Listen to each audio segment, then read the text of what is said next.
Okay, good morning, everyone. So I'll get right to it. For the short presentation, I thought we would discuss an RCT that seemed to generate a fair amount of interest on social media. And it's the effect of exercise intervention on functional decline in very elderly patients during acute hospitalization. So I have no conflicts of interest to disclose. For a bit of context, I guess there are 2 points to really review. The first is the harms associated with acute hospitalization, and specifically in older adults associated with physical and cognitive decline. And most of that decline we thought to occur from pre-admission, so from the onset of the illness until when they actually present to hospital. But nonetheless, there's certainly evidence that further in-hospital decline is what happens. And so multiple contributing factors have been identified, including restricted mobility, enforced dependence, poor nutrition, sleep deprivation, and polypharmacy. The second consideration to review is the literature on exercise intervention in older adults. So in non-hospitalized patients, a bit more evidence, more robust, that's multi-component exercise programs, and in particular those that include resistance training seem to improve functional measures. In acute hospitalized patients, the evidence is a little more mixed. This Cochrane review already over 10 years old, but at that point, they found an unclear effect on function with a small reduction in length of stay and hospital costs. And then there's a relatively more recent systematic review, 2016, and of the 17 articles or trials that they examined, only 4 demonstrated an improvement in function. And overall, some other concerns. Number one, even though they're focusing on older adults, oftentimes these trials were leaving out individuals or excluding individuals with dementia or significant multimorbidity. And second, the actual exercise interventions that they were performing were quite heterogeneous, and oftentimes were more on the simple side of getting patients to walk, let's say, twice a day. So they hadn't really done these progressive multi-component individualized exercise programs in acute hospitalized patients. So that brings us to our study in question, published in JAMA Internal Med this November, published online. So with respect to the PICO question, they specifically looked at, quote, very elderly patients, and we'll go into the inclusion-exclusion criteria after this, but who were admitted to an ACE unit of a public tertiary hospital in Spain. The intervention was, again, an individualized, moderate intensity, resistance, balance, and walking program. And again, we'll go into exactly what they did. The control group was usual care, and so they received physical rehabilitation on an as-needed basis. And the primary outcome that they looked at was a change in functional capacity, comparing baseline to hospital discharge. And the 2 main parameters they used, or tools they used, were the Barthel Index of Independence and the Short Physical Performance Battery. For the SPB, obviously, patient needs to be there, so baseline was on admission when the patient was enrolled. For the Barthel, they asked patients at the time of admission to think back to 2 weeks prior to fill out their ADLs at that point. The secondary outcomes, they looked at numerous different ones, so cognition based on the MMSE, mood, quality of life, hand grip strength, incident delirium, length of stay, falls, transfer after discharge, both 3-month readmission and 3-month mortality rates. And for those, all those other parameters, baseline was at admission.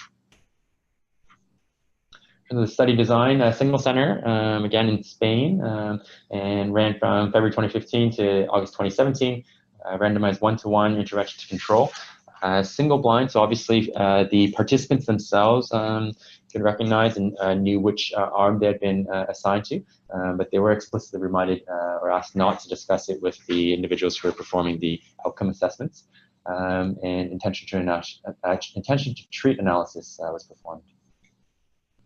In terms of the inclusion-exclusion criteria, so inclusion-wise, so of those patients who were admitted to the ACE unit, anybody 75 years of age or older with a Barthel index score at baseline of greater or equal to 60, which kind of correlates to minimally dependent, able to ambulate with or without assistance, and they did need to be able to communicate and collaborate with the research team.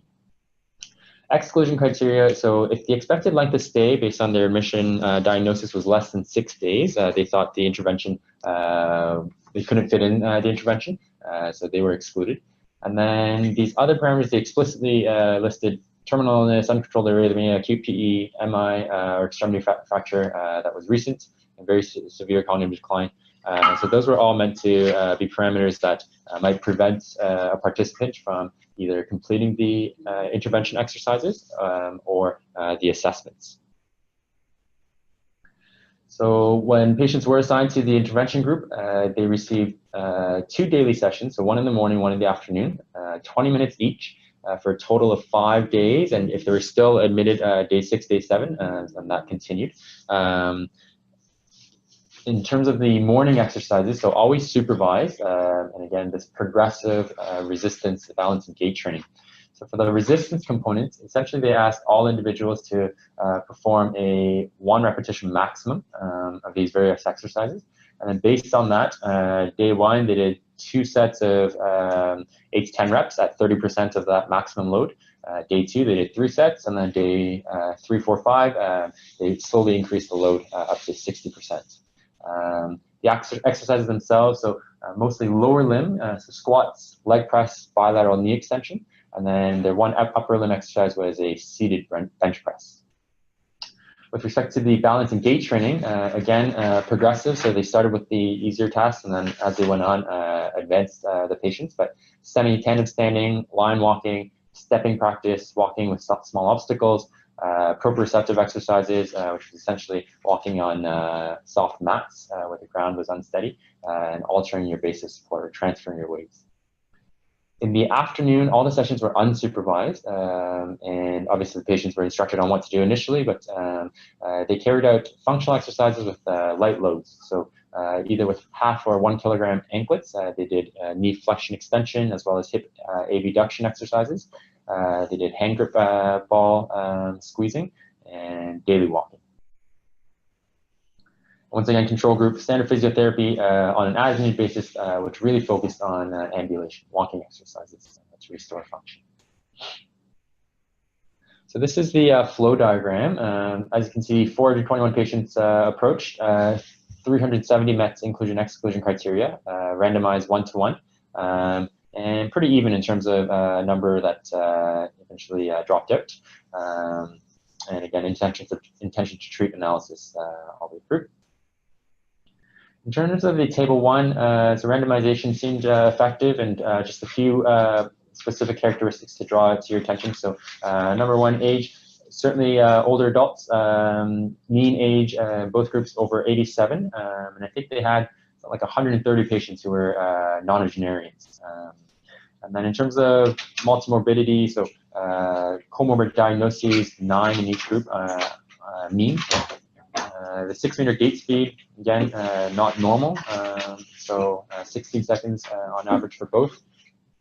Mini mental, 22 or 23 points, and delirium, so delirium at presentation, 12 to 17 points, percent, I should say. So overall, I thought kind of consistent with the sort of patients that we often see admitted to ACNIT. This is just a supplemental table listing the admission diagnoses, kind of by category. So the biggest category was cardiovascular, followed by infectious and pulmonary. And again, it's kind of more belonging in table 1, but many did have geriatric syndrome. So over 50% with vision and hearing impairments, and over 1/3 with urinary incontinence. In terms of actual adherence, it seems to have been quite well tolerated and completed. So completion was if the participant performed more than 90% of the exercises in each session that was that they were instructed to do. So adherence to the morning sessions over 95%, adherence to the afternoon sessions over 80%, and mean number of intervention days 5.3 days. So again, they were targeting 5 up to 7, so not over 5 days. So here are the results, just kind of orient you. So these are your primary and secondary endpoints. That first column is the control group. Second column is the intervention group. And then the third column is the difference between the two. So if you look at functional capacity, again, the primary outcomes, so based on the short physical performance battery, the control group only improved by 0.2 points, 0.2 points. between baseline and discharge, whereas the intervention group improved by 2.4, so a group difference of 2.2, statistically significant. With respect to the Barthel, control group actually fell by or worsened by 5 points. Intervention group improved by 2, the total improvement of almost 7 points. And then all their secondary endpoints, with the exception of incident delirium, that was not statistically significant, all the other ones did reach significance. So improvement in their MMSE, improvement in their GDS, Euroqual 5D for quality of life, as well as hand grip strength. And then this is just their graphical representation. So really just the takeaway here, as you can see in the control groups, both by Barthel and the SPVB, a larger proportion of patients either got worse or much worse. So the dark blue bars. And then larger proportion of patients in the intervention group got better or much better. And some of the other secondary outcomes that they looked at, so these did not reach statistical significance, so length of stay, number of falls, transfer home versus institutionalization versus other, and then 3-month readmission or mortality rates. And as you can see, with falls, they did have they had 4 falls in the intervention group versus none in the control.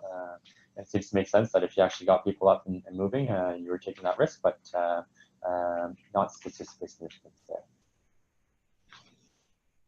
So the authors concluded that exercise is associated with increase in function, as assessed by both the Barthel and the short physical performance battery.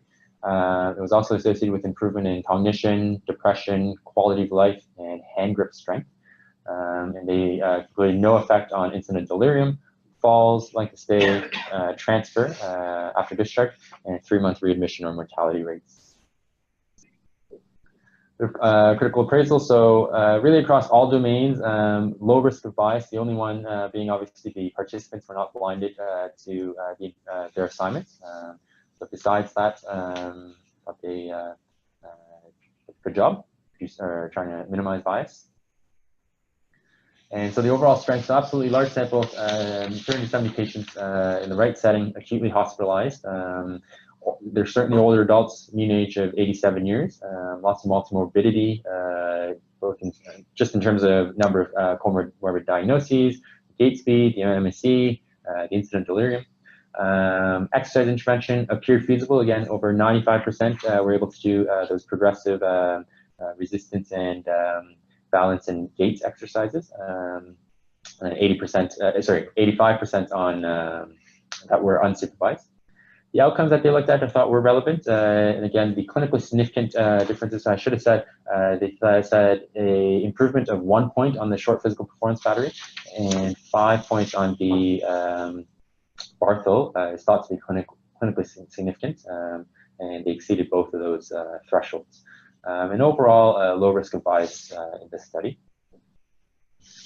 In terms of the limitations, I think the biggest one was just how they set their baseline, and really for practical reasons, a lot of the parameters they're measuring needed the patient there, and so they really missed out on kind of the functional baseline before the acute illness took hold.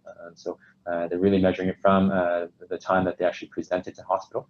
And then for the Barthel, the one thing that they could actually do where they looked back, it was set at 2 weeks prior to admission, but again, always the risk of recall bias when you're asking your patients to retrospectively complete it. They had to exclude, based on the physician's judgment, those who they felt were unable to complete the intervention or the assessments. And then there was no reduction in some of the hardest outcomes in terms of, let's say, length of stay, transfer or institutionalization, 90-day readmission or mortality. And so far, just a single study, not yet replicated. So overall conclusion, multi-component progressive exercise intervention can be performed in older adults in an acute care setting. And they really didn't see significant adverse effects. It seems to limit the functional and cognitive decline associated with acute hospitalization. That's it. Certainly, thank you to Dr. Alibi for helping pick the article, and be happy to hear some questions, comments. Thank you, Patrick. Perfect timing. So should we open it up to questions? Should we go to Sunnybrook? Patrick. Thanks. Maybe just go, there you go. Okay. So just to briefly review, bisphosphonates significantly reduce the risk of fragility fracture in people who have osteoporosis by up to 50% in some studies. However, only a very small percentage of the general population falls in the osteoporosis category, which is defined by a T-score that's at the bottom 2.5 standard distributions, as you can see from the graph over here. So most fractures overall will occur in people who have not been diagnosed formally with osteoporosis. So you can go to the next slide. However, bone density is just one piece of the puzzle in terms of identifying the risk of fracture. As we know, there are multiple other risk factors for osteoporosis. They include advanced age, people who've had a previous history of fracture, people who are on chronic steroids. There's a parental history of hip fracture, low body weight, cigarette smoking, excess alcohol consumption, rheumatoid arthritis, premature menopause in women, malabsorption, and chronic liver disease, as well as inflammatory bowel disease. So the actual bone density just tells kind of one piece of the picture. We'll go to the next slide. In terms of previous literature, in 1996, there was a randomized blinded placebo-controlled trial that was published in JAMA. The study had multiple arms, but one of the arms looked at people with osteopenia who did not formally qualify for a diagnosis of osteoporosis, and they were given Zolendronate over the course of several years.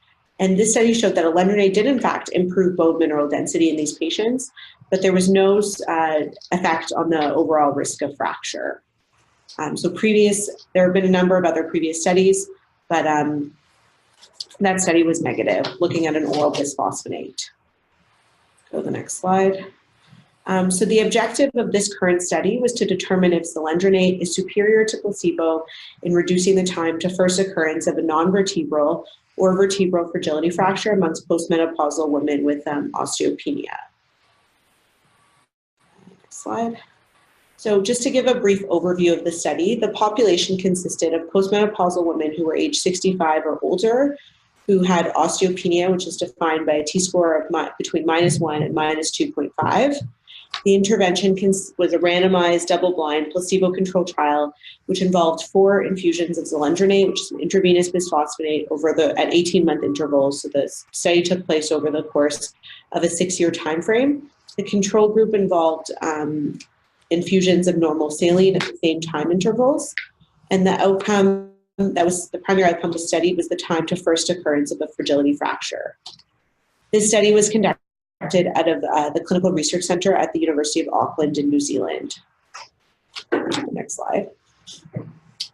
In terms of the inclusion criteria, people who were included in the study were postmenopausal women who were age 65 or older. They had to have a T-score of -1.0 to -2.5 at either the total hip or the femoral neck, and they looked at both hips, so either hip could qualify, but they did not exclude people, interestingly, who had a T-score of less than -2.5 at one hip site. So just based on that definition, some of the women qualified for a diagnosis of osteoporosis at the hip. And then additionally, spinal osteoporosis was not an exclusion criteria, so long as the T-score was above -3.0. So just even based on the inclusion criteria, you can see that some of the patients who qualified for the study actually would meet the definition of having osteoporosis. You can go to the next slide. In terms of the exclusion criteria, they excluded people who had a T-score of less than -3.0 at the spine, people who have chronic kidney disease, which is a contraindication to using bisphosphonates, so people with an eGFR of less than 30, people with major systemic disease, cancer in the previous 2 years, metabolic bone disease, and then lastly, people who were using regular bone-active drugs in the previous year. And they define bone-active drugs as bisphosphonates, estrogens, anti-estrogens, or prednisone at a dose of 2.5 milligrams per day or greater. But they didn't look at whether or not these medications had been used more than a year prior. So it's very well possible that many of these patients actually did receive these medications at some point in the past. Next slide. In terms of the outcomes that were studied, the primary outcome was the time to the first occurrence of a fragility fracture. And so this was any non-vertebral fracture, excluding toes, metatarsals, fingers, metacarpals, skull, facial bones, and mandible. And then they also looked at the incidence of vertebral fractures, where when they occurred, it was confirmed by radiographic evidence. The secondary endpoints were the occurrence of a symptomatic clinical fracture, the occurrence of a vertebral fracture, change in height, and mortality. Go to the next slide. So in terms of the study design, participants were asked to record their fractures. They were asked to report any adverse events, and they were asked to report changes in medications in a questionnaire that was distributed every 3 months. And if there was a fracture that occurred, they were asked to report that immediately, and then the study authors reviewed the information pertaining to any hospital stay or any imaging. They obtained lateral spine radiographs at baseline and then at 3 and 6 years to help identify asymptomatic vertebral fractures, and then they assessed bone density and markers of bone turnover. And the data in the study were analyzed according to the intention to treat principle. Go to the next slide. So furthermore, for people who had confirmed fractures, like I said before, the radiographs were reviewed. And then in terms of the definition of a vertebral fracture, they defined it as a decrease in height of the vertebral body of 20% or greater, or a decrease of 4 millimeters or greater for the purposes of this study. Patients were not advised to take any supplemental calcium. They were advised to obtain at least 1,000 milligrams or 1 gram of dietary calcium, but didn't receive any supplements. And then in terms of vitamin D, if you weren't taking vitamin D prior to the study, they were given a single dose of, 100,000 units of vitamin D. And then subsequently, they received 50,000 units per month of vitamin D, so quite a bit of vitamin D. You can go to the next slide. So in terms of the results of the study, in total, they approached over 100,000 women to participate in the trial. And then they assessed just over 4,500 participants for eligibility. And as you can see, over half of these patients did not meet the eligibility criteria. And then eventually they randomized 2,000 patients. 1,000 were assigned to receive the placebo normal saline infusions, and 1,000 people were assigned to receive Zolendronate. In terms of the placebo group, 41 people died over the course of the 6-year study, 28 withdrew from the study, and 6 were lost to follow-up. So in total, 925 people completed follow-up at 6 years. They had a relatively high follow-up rate. And then in terms of the people who were assigned to the Zolendronate group, 27 died, 34 withdrew from the study, 3 were lost to follow-up. So they had data at 6 years on 936 people who completed the study, and 1,000 were included in the analysis. In terms of the kind of table 1 of the paper, the average age in the study was 71 in both arms. The vast majority of the patients in both groups of the study were of European descent. The average BMI was about 27 in both groups. The dietary calcium intake was pretty similar between the groups, just over just under 900 milligrams. 126 patients, interestingly, had prevalent vertebral fractures in the placebo group, and 137 people in the zoledronic acid or Zolendronate group actually had prevalent vertebral fractures, but were still included in the study.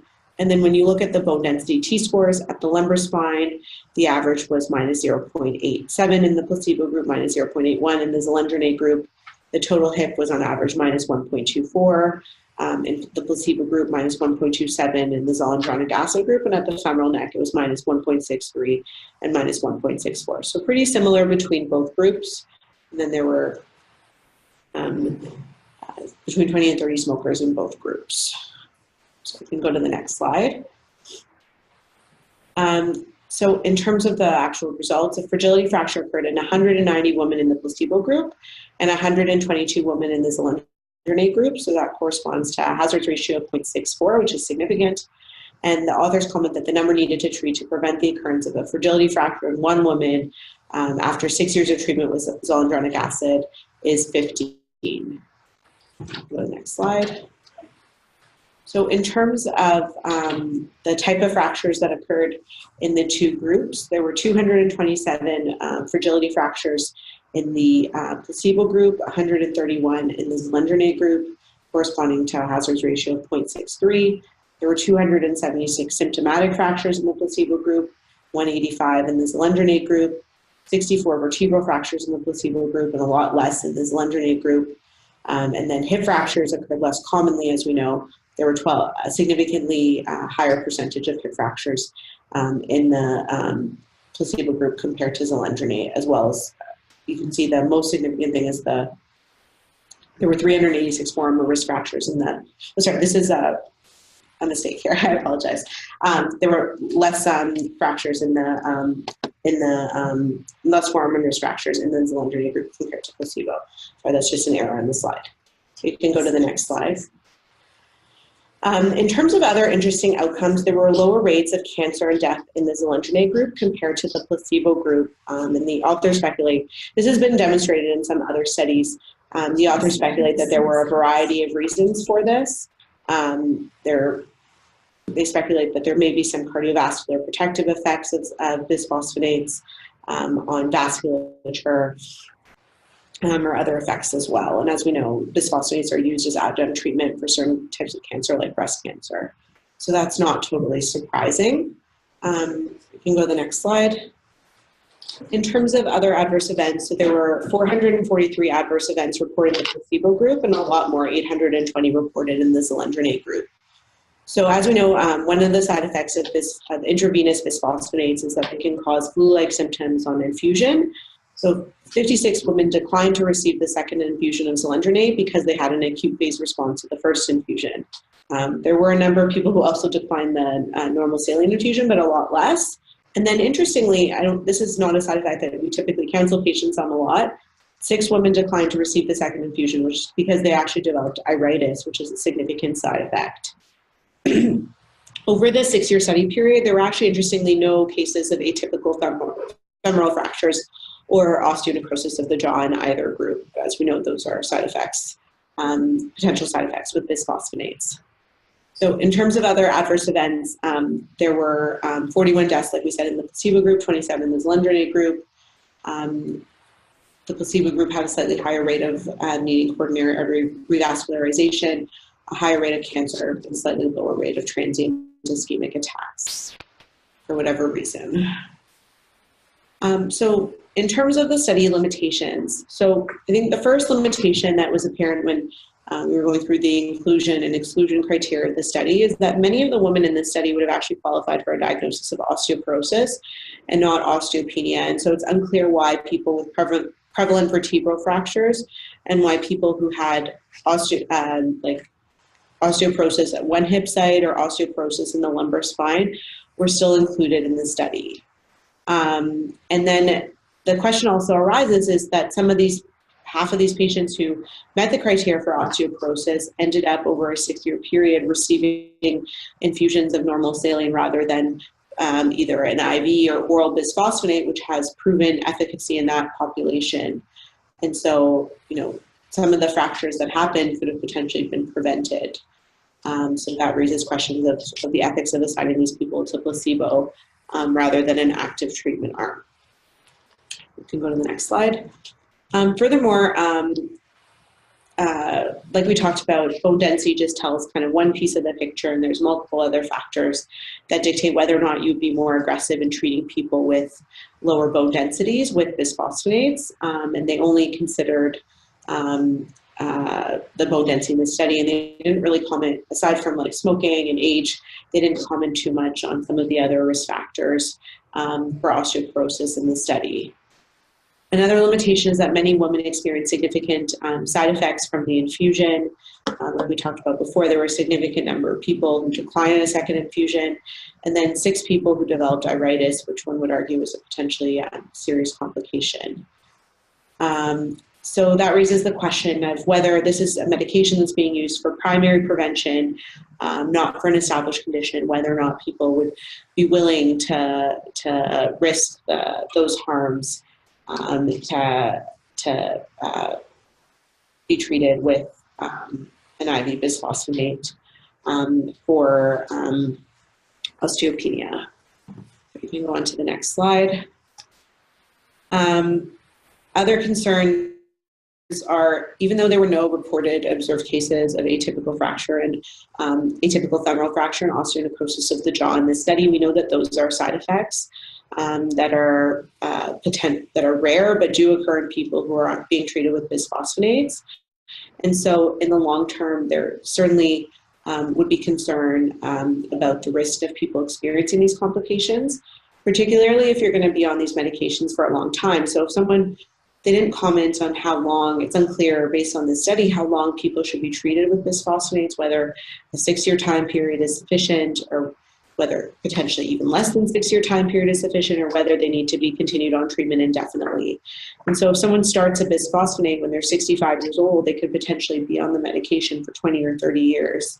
And likely there would be a higher prevalence of these atypical fractures, which are serious problems, as well as osteonecrosis of the jaw, both of which can severely compromise quality of life. So you can go to the next slide. And then looking through all the disclosures of the study, one of the authors received consulting fees from Novartis. Novartis didn't sponsor the trial, but they did provide the study medication for the trial. So there's some potential bias there. Next slide. So in terms of the critical appraisal, patients in this study were randomized. Randomization was concealed. The patients were, like we reviewed, for the most part similar between the two groups. Study was blinded. It was placebo-controlled. It was an intention to treat analysis. The follow-up was relatively complete, over 90%. In terms of were the patients in the study similar to the patients we see on a day-to-day basis in geriatrics, I would say overall they're significantly younger, and also they're all females, so unclear how these findings translate to males who, although have a lower rate of osteoporosis, are still at risk. I think for the most part they did consider clinically important outcomes, but in terms of are the likely treatment benefits worth the harms, you can argue that, but I would say for the most part probably not, given what's involved in, which I'll review next, in administering Zolendronate, and in terms of the risks. We can go to the next slide. So is this article practice changing? I think overall probably not. Firstly, Zolendronate is inconvenient to administer.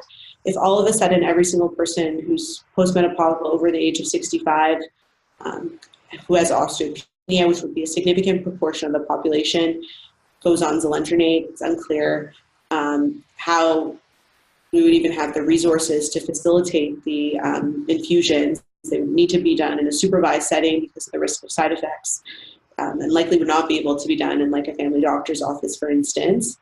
And like we said before, there was a previous trial in JAMA looking at Zolendronate, which is an oral bisphosphonate, which did not result in a reduced risk of fragility fracture. And so it's unclear to what extent these results translate to oral bisphosphonates. In addition, Zolendronate is not currently covered as first-line treatment. There's very specific indication criteria, and it costs over $500 per injection at the present time. And so if you're getting, even if you're just getting the 4 injections over 2 years, that's $2,000 for a medication that may or may not prevent a fracture in any given patient. Sorry, next slide. So thanks so much to Dr. Alibi for helping with choosing the article. And thank you so much, everyone, for listening. And I'll be happy to take any questions or comments. Thanks, Amanda, and great job overcoming these technical difficulties. Thank you for. Oh, sorry about that. Cool. So, thank you, Ning Ning, and everyone else. Yes, thank you, Patrick. We'll go over to Baycrest because we missed Baycrest on the first round of questions. Gary, do you want to unmute?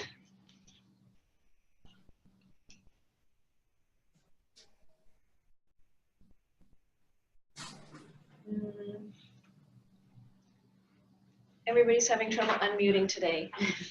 You might be muted on the actual Zoom, Dr. Nagley. Are they muted? Yeah, I'm muted so they can hear her. Okay, well, we'll let Gary figure that one out. Are there questions at St. Mike's?